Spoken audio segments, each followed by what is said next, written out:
அன்பார்ந்த பக்த பெருமக்களே, உங்கள் அனைவருக்கும் ஊரில் தற்போது இந்த துர்க்கை அம்மன் தலமானது அம்மன் கோவிலுக்கு எழுந்தருளி இருக்கிறது.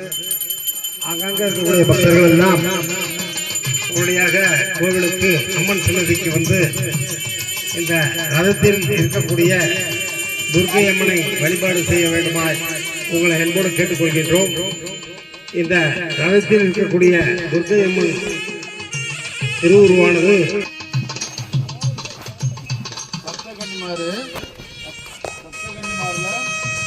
யாரா இருக்காங்கன்னா, முதல்ல ராஜகன்னி. ராஜகன்னி பெரிய ஆளா இருக்கும், அந்த ஆளு காமிங்க. ராஜகன்னி இப்ப ராஜகன்னியா நினைச்சுக்கிறோம், நினைச்சுக்கிட்டு சிவனை காமிக்கிறாங்க. ராஜகன்னியே நம்ம, ராஜகன்னியே நம்ம, ராஜகன்னியே நமக, தேவகன்னியே நம்ம, தேவகன்னியே நம்ம, தேவகன்னியே நம்ம,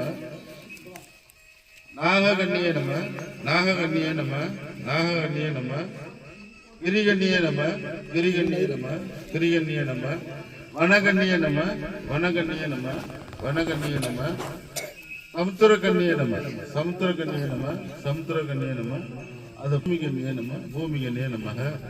இங்க இருக்க லட்சுமி, லட்சுமி, சரஸ்வதி, சக்தி, மகாகாளி, ஒன்னொரு பெரிய வயசானது. இதான் நம்ம தான் எல்லாருமே பெண்களை வந்து தெய்வமா கும்பிடுறோம், பெண்களை எல்லாம் தெய்வமா கும்பிடுறோம். இவங்க சாட்சியா, சப்தகன்னி சாட்சியாக இந்த சீரை வந்து எதுக்கு கொடுக்குறோம்னா எல்லாரும் தெரிஞ்சுக்கணும். நம்ம கொல்லிமலை சீமையில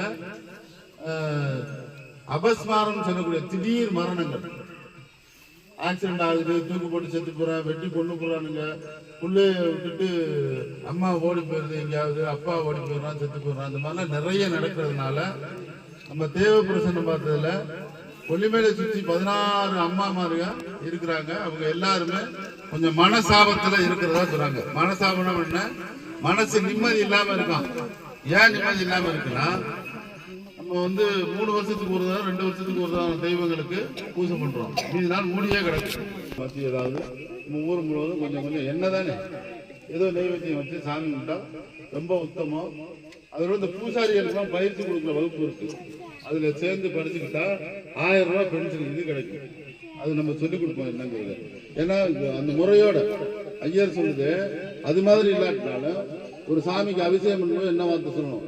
ஜலம் சமர்ப்பயாமி, கந்தம் சமர்ப்பயாமி, புஷ்பம் சமர்ப்பயாமி அப்படின்னு சொல்லிட்டு ஏதோ சொல்லணும். அந்த வார்த்தை எப்படி சொல்றதுங்கிற சொல்லிக் கொடுப்பாங்க. அந்தந்த எந்தெந்த தெய்வத்துக்குள்ள மந்திரம் கூட அந்த மந்திரத்தையும் சொல்லிக் கொடுப்பாங்க.